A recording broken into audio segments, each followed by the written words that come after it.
તો આ તરફ કલ્યાણપુરના મેઘપર ટીટોડીમાં ચૂંટણીનો બહિષ્કાર કરવામાં આવ્યો। મેઘપર ટીટોડી ગામે વિકાસના કામો ન થતા ગ્રામજનોમાં રોષ। પ્રાથમિક સુવિધાઓના અભાવે મતદાનનો સામૂહિક બહિષ્કાર કરવામાં આવ્યો। ગામના તમામ બૂથ પર સવારથી એક પણ મત ન પડતા ગ્રામજનોના આકરા વલણને પગલે વહીવટી તંત્ર પણ હરકતમાં આવ્યું।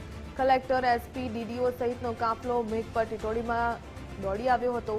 ગામને જોડતા તમામ માર્ગો જર્જરિત હોવાથી લોકોમાં ભારે રોષ જોવા મળી રહ્યો છે। મેઘપર ટીટોડીમાં આજે મતદાનનો બહિષ્કાર કર્યો છે। એના મુખ્ય અમારો જે પ્રશ્ન એ છે કે ગામથી હાઈવેને જોડતો મેઇન જે રસ્તો છે એ આજે 15 વર્ષથી આ જર્જરિત હાલતમાં છે, એ પણ બન્યો નથી। બીજા રસ્તો ગામથી અંજારા પર જતા વાડી વિસ્તારમાં જે થઈને જે નિશાળ બાજુ થઈને જે રસ્તો છે એ બન્યો નથી। બીજા પાણીના પ્રશ્નો છે, ઘણા પ્રશ્નો છે। અમારા કોઈ પણ પ્રશ્નોનો ઉકેલ ના આવતા આજે અમારે કલેક્ટરશ્રીને આજથી 8 દિવસ પહેલા આવેદનપત્ર દઈ અને અમે આ મતદાનનો બહિષ્કાર કર્યો છે। હા, આવ્યા હતા કલેક્ટર સાહેબ, આવ્યા, ડીડીઓ સાહેબ, આવ્યા, ડીએસપી બધા આવ્યા હતા અને તેણે પૂછ્યું કે ગામનો પ્રશ્ન શું છે। એટલે જે અમારા જે પ્રાણ પ્રશ્નો હતા એ પ્રશ્નો અમે રજૂ કર્યા છે। બરોબર, અમારે રોડ રસ્તાનો અને પાણીનો અને લાઇટના બધા પ્રશ્નો છે, એના લીધે અમે ચૂંટણીનો બહિષ્કાર કીધો છે।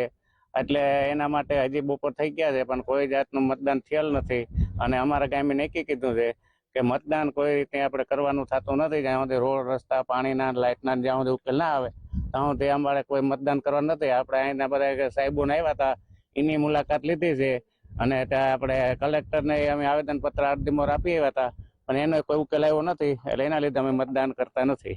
હું અત્યારે મેઘપર ટીટોડી ગામથી જ છું। અમે ગ્રામજનોને આજે સવારથી, જો કે આ લોકોએ અઠવાડિયા અગાઉ પણ અમને આવેદનપત્ર આપ્યું હતું, એ લોકોને રસ્તા, પાણી અને એની કંઈ જે નાની મોટી રજૂઆતો હતી એ રજૂઆતો બાબતે એમણે ધ્યાન દોર્યું હતું। એ બાબતે જિલ્લા પંચાયત દ્વારા અને ડીડીઓ સાહેબ દ્વારા પણ એમના જે પંચાયતના નાના મોટા પ્રશ્નો હતા એ ઉકેલ્યા હતા। પૂરતા પ્રેશરથી પાણી નહોતું, ત્યાં ટેન્કર પણ ચાલુ કરેલા હતા અને રોડનો એમનો પ્રશ્ન છે, જૂના એસઓઆરને કારણે ભાવ ઊંચા આવતા હતા, એ બાબતમાં પણ જિલ્લા વિકાસ અધિકારીએ રીટેન્ડરિંગ કરી અને કાર્યવાહી મંજૂરી કરવાની કરી છે। છતાં ગ્રામ લોકોનો એ પ્રમાણેનો અભિગમ હતો કે અમે નથી, એટલે ખાસ તો અમે કોઈને ધાક ધમકી કે દબાણ કે એવું કંઈ નથી ને, એ માટે જ એસપી સાહેબ અને અમે બે ખાતરી કરી છે પણ લોકોને સમજૂત પણ કર્યા છે કે ભાઈ આપણે લોકશાહીની પ્રક્રિયામાં ભાગ લેવો જોઈએ।